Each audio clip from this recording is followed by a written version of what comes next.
ना ही चाहिए और उसको पहुंचाने के लिए हम कृत संकल्पित हैं। एक बड़ी योजना के साथ हम कार्य प्रारंभ करने वाले हैं। आप देखना कि कोई व्यक्ति उत्तर प्रदेश का किसी भी तबके का हो, किसी भी क्षेत्र का हो, वह कभी भी अपने को उपेक्षित नहीं महसूस करेगा या स्वस्थ करने के लिए आज मैं आपके बीच यहां पर उपस्थित हुआ हूं।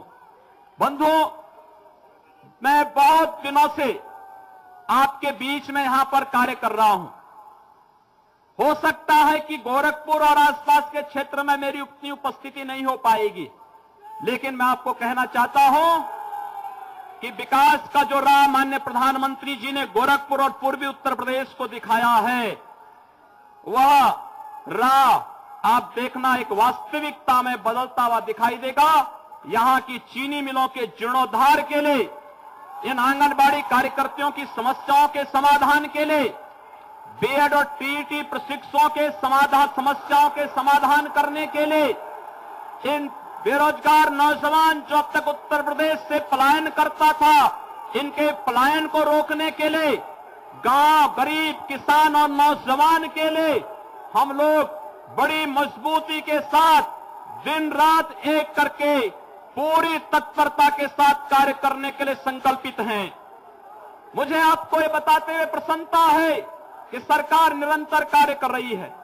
हम लोगों ने कुछ निर्णय लिए, लेकिन हो सकता है कि तमाम लोग तमाम प्रकार की बातें कर रहे हों। मैं आप सबको बताना चाहता हूं कि कोई ऐसा नया निर्णय नहीं होगा। हमने जो कुछ भी किया है, जो कुछ भी करेंगे, हम लोगों ने चुनाव के पूर्व भारतीय जनता पार्टी ने अपने इलेक्शन मैनिफेस्टो में, लोक कल्याण संकल्प पत्र में जो बातें कही हैं, हम अक्षरशः उनका अनुपालन करेंगे, उनके पर हम प्रतिबद्ध हैं और ये सरकार पूरी तरह उन कार्यों को करते हुए उत्तर प्रदेश को देश के विकसिततम प्रदेशों में, उत्कृष्टतम प्रदेशों में स्थापित करने में सफल होगी। इसमें आप सबका सहयोग और आशीर्वाद चाहिए, इसीलिए आज आपके बीच यहां पर उपस्थित हुआ हूं। सज्जनों, बहुत सारे कार्य करने हैं उत्तर प्रदेश में। जहां भी हम लोग जा रहे हैं, लोगों की समस्याएं हैं, किसानों की समस्याएं हैं, नौजवानों की समस्याएं हैं, माताओं बहनों की समस्याएं हैं, व्यापारियों की समस्याएं हैं, किसानों की समस्याएं हैं। सरकारें कैसे चलती हैं, उत्तर प्रदेश के अंदर भारतीय जनता पार्टी करके दिखाएगी। ये सरकार बता के दिखाएगी कि वास्तव में सरकार का स्वरूप क्या होना चाहिए, जनता के प्रति उसका लगाव कैसे होना चाहिए, आम जन के प्रति उसका संवाद कैसे होना चाहिए। हम इस बात के लिए संकल्पित हैं। भ्रष्टाचार मुक्त शासन होगा, जनता के प्रति संवेदनशील प्रशासन होगा, गुंडा राज पूरी तरह समाप्त होगा और अराजकता के इस व्यवस्था में कोई स्थान नहीं होगा। और चूंकि गोरखपुर इस प्रकार के कार्यों की एक प्रयोगशाला पहले बन चुकी है, जब मेरी पार्टी ने मुझे कहा कि आपको संसद में कुछ बोलना है, तो मैंने विनम्रता के साथ इसको स्वीकार किया और मैंने इसी बात को कहा। जो बात आज उत्तर प्रदेश के लिए बाहर होती है, यही बात कभी गोरखपुर के बारे में भी होती थी। लोग यही कहते थे हम लोगों को, हम लोग जब बाहर जाते थे, लोग कहते थे कहां से आए हैं। अगर हम कह देते थे कि गोरखपुर से, तो भयभीत हो जाता था। वो सोचते थे कि पता नहीं वहां का हर व्यक्ति क्या ऐसे ही है। लेकिन आज गोरखपुर ने इस मिथक को तोड़ा है। हम लोगों ने लंबा संघर्ष किया, लोकतांत्रिक तरीके से संघर्ष किया, यहां के मूल्यों और आदर्शों के लिए संघर्ष किया, यहां के सामाजिक, सांस्कृतिक, व्यापारिक संगठनों के साथ मिलकर के हम लोगों ने गोरखपुर को उस माफियागिरी से, उस अराजकता से जिसके लिए गोरखपुर बदनाम था, उससे उभारा है। और संजोग इस बात का था कि केंद्र में आदरणीय नरेंद्र मोदी जी के नेतृत्व की सरकार बनने के बाद विकास की जितनी योजनाएं गोरखपुर, पूर्वी उत्तर प्रदेश में आई, उसने एक नई राह हम सबको दिखाया है। और मैं इस बात को कह सकता हूं कि यही कार्य आज हमें उत्तर प्रदेश के अंदर करना है, संपूर्ण उत्तर प्रदेश के अंदर करना है। बहुत सारे कार्यक्रम होने हैं। उन कार्यक्रमों के बारे में हम अपनी योजनाओं को लेकर के समय समय पर आपके बीच भी आएंगे। समय समय पर आप सबका सहयोग भी चाहेंगे।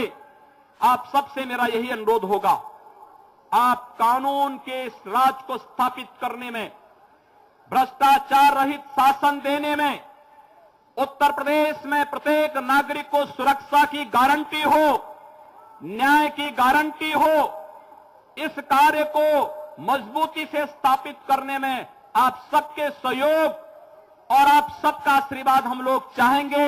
यही अपील करने के लिए आज मैं आपके बीच उपस्थित हुआ हूं।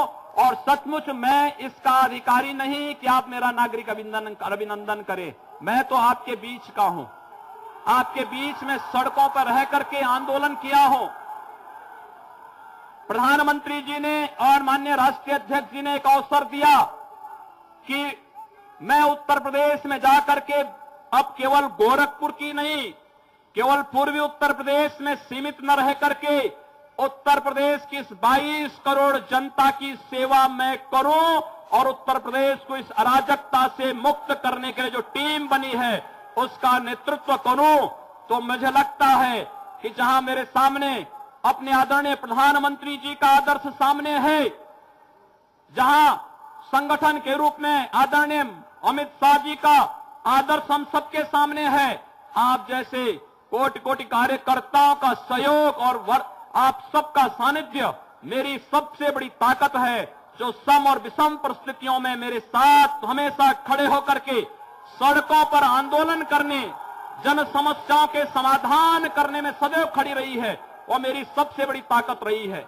मुझे सज्जनों, आज के इस अवसर पर केवल आपसे ये अनुरोध करना है, कानून के इस राज को स्थापित करने में आप सब अपना सहयोग देंगे और आपने पूर्व में भी सहयोग निरंतर किया है। कहीं भी किसी को ये नहीं लगना चाहिए, मैं मानता हूं एक बड़ी विजय है, भारतीय जनता पार्टी की बड़ी विजय है, आप सबका सहयोग मिला है, लेकिन कहीं भी जोश में होश न खोने की स्थिति आनी नहीं चाहिए। किसी को भी कानून को अपने हाथ में नहीं लेना चाहिए कहीं भी, क्योंकि आपके उत्साह में कहीं ऐसा न हो कि उन अराजक तत्वों को जो उत्तर प्रदेश और देश की शांति में खलल डालना चाहते हैं उनको अवसर मिले। इस प्रकार की स्थितियां कतई नहीं आनी चाहिए, यह हम सबकी जिम्मेदारी है और इसलिए इस बात का आह्वान करने के लिए मैं आपके बीच आया हूं। बंधुओं, हम सब उत्तर प्रदेश की भारतीय जनता पार्टी की सरकार ने अनेक कार्यक्रम करने का निर्णय लिया है और कार्यक्रमों की श्रृंखला में आपने देखा होगा कि इस दौरान हमने कुछ कार्यक्रम प्रारंभ किए हैं। मेरे पास लगातार जैसे ही मुख्यमंत्री पद की शपथ ली, मेरे पास सर्वाधिक टेलीफोन आए माताओं और बहनों की ओर से, बेटियों की ओर से, और इस बात की शिकायतें आती थी कि हम विद्यालय जाते हैं, नहीं जा पा रहे हैं, छेड़खानी होती है, कई बालिकाओं ने विद्यालय छोड़ दिया है। हमने कहा अब भारतीय जनता पार्टी की सरकार आई है, यह सरकार बालिकाओं की सुरक्षा के लिए, माताओं की सुरक्षा के लिए संकल्पित है। हम लोगों ने प्रशासन से कहा है कि ऐसे तत्वों पर कड़ाई बरती जाए जो मनचले हैं, सौदे किस्म के हैं, वे नौजवान नहीं हो सकते। नौजवानों की दिशा रचनात्मक होती है, समाज और राष्ट्र के प्रति वे अपने कर्तव्यों को समझते हैं। ऐसे लोगों को नौजवानों की श्रेणी में मत रखिए, उन मंचलों और सौदों पर कड़ाई होनी चाहिए। और हमारे लोक कल्याण संकल्प पत्र के तर्ज पर हम लोगों ने एंटी रोमियो स्क्वाड को उत्तर प्रदेश के अंदर सक्रिय कर दिया है। मैं प्रशासन को इस बात के लिए स्पष्ट कहूंगा कि राह चलते हुए नौजवानों पर सहमति के साथ बैठी भी कोई दो युवक और युवती है, राह चल रहे हैं, आपसी सहमति से बातचीत कर रहे हैं, उनको कतई न छेड़ा जाए। लेकिन इस बात को ध्यान जरूर रखा जाए कि अगर भीड़ भाड़ वाले स्थानों पर या स्कूलों के बाहर कोई इस प्रकार की हरकत करता है जिससे बालिकाओं की सुरक्षा